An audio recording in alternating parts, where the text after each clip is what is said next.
My name is Candace Gossett, and this is Bella Paisley Gossett, and I had her at 24 weeks and 3 days gestation.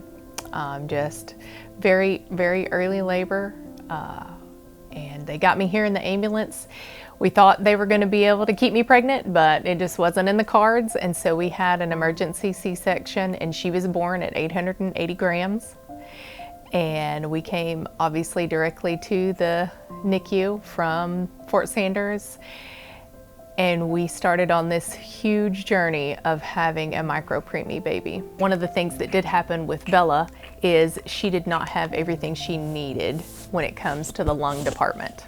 She had an ET tube, endotracheal tube, that was on a jet ventilator for a while. It helped her to take tiny, tiny breaths in the beginning, and then they moved her to a standard vent to take bigger breaths the bigger she got.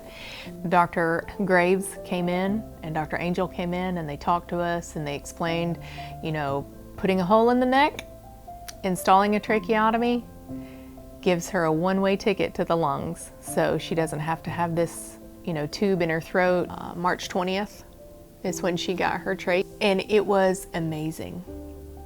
Like, you think, oh, this is going to be terrible. You know, it's going to hurt. It's going to take it forever to heal. But within a week, she was meeting milestones that she could have met a month before that.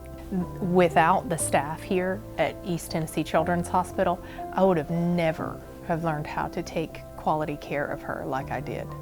We wouldn't have been able to come home a month after she had her tracheostomy placed. We wouldn't have been able to come back and do the things that we've done without the training and the education and the support that we received here. Every day when I came in, you felt it. So you felt not only the professional connection and the medical connection, but the human connection. All of these women and men were here because of the love of their profession. It took 8 people. The very first time I held her, there were 8 women in the room because they wanted to be there, because they knew that I had had a baby that I hadn't been able to hold. And so all those women, they made it happen for me.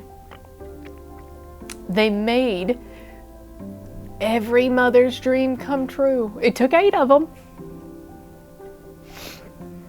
but they did it because they knew that I had had a baby, that I had got discharged, that I had went home and left her,